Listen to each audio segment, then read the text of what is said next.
olisi, jos löytyisi tuoli, joka on näin niin kuin 90 asteen kulmassa.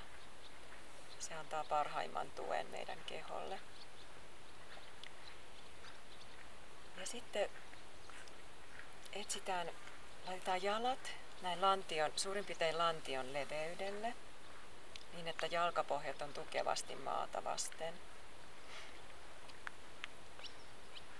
Ja tunnetaan, kuinka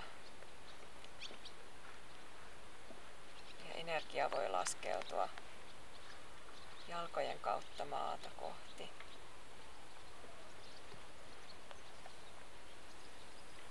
Ja toinen tukipiste on täällä lantiossa. Ja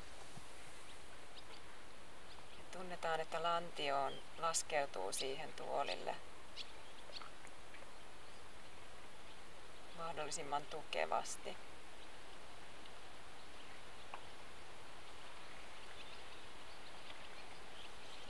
Muistaa hengittää.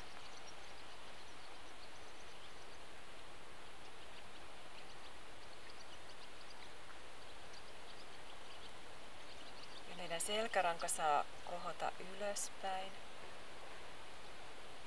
Ihan itsestään luonnollisesti, kun me annetaan painon laskeutua maata kohti. Siinä on semmoinen vastavoima.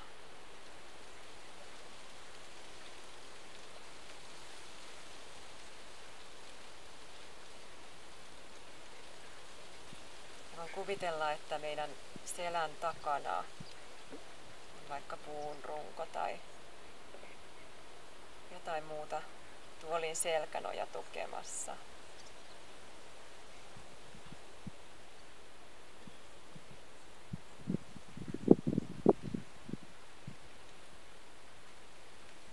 Ja sitten voidaan luoda yhteys tietoisesti ulkomaailmaan.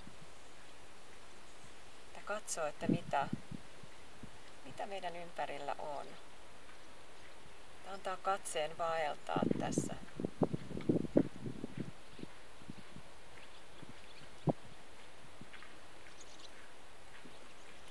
Ja kuulostella, että mitä erilaiset asiat aiheuttaa meissä, minkälaisia tuntemuksia.